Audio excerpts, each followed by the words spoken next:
तो नमस्ते, प्रणाम। आप लोगों से गुरु की चर्चा लेकर आई हूँ और पसंद पड़ेगा तो लाइक सब्सक्राइब शेयर जरूर करिएगा और अपना प्यार दुलार आशीर्वाद दीजिएगा।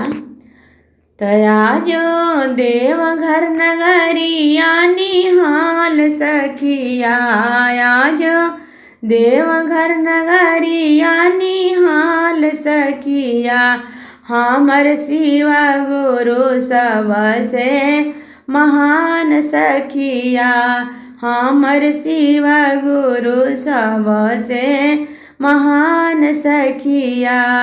आज देवघर नगरिया निहाल सखिया, आज देवघर नगरिया निहाल सखिया, हमर भोला बाड़े सबसे महान सखिया, हमर शिवा बाड़े सबसे महान सखिया।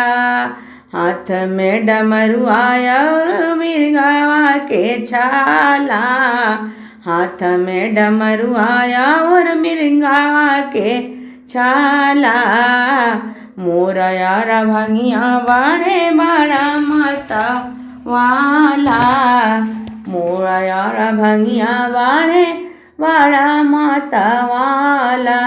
अरे चंदा शोभेला उनका लीलार सखिया, अरे चंदा शोभेला उनका लीलार सखिया, हमर गुरु बाड़े सबसे महान सखिया, हमर भोला बाड़े सबसे महान सखिया।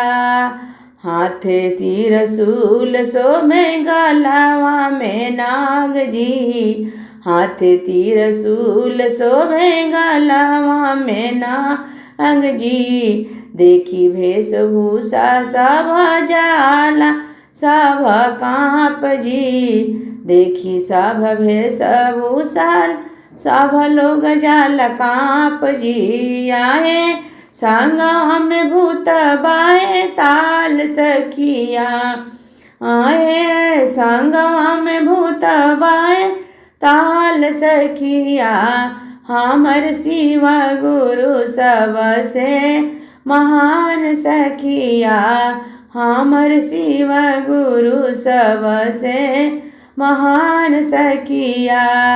शिव जी के भोग लागे भंगिया धतूर जी, शिव जी के भोग लागे भंगिया धतूर जी, बेल के पतैया बिना पूजावा अधूरा जी, बेल के पतैया बिना पूजावा अधूरा।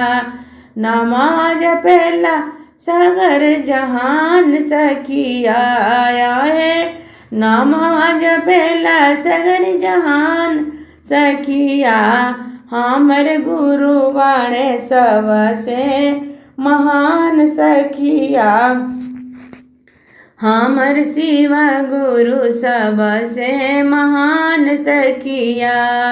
पहिला में दाया मांग दूसरा में चर्चा, पहिला में दाया मांग दूसरा में चर्चा, गुरु के भजनिया में लागे नहीं खर्चा, गुरु के भजनिया में लागे नहीं खर्चा।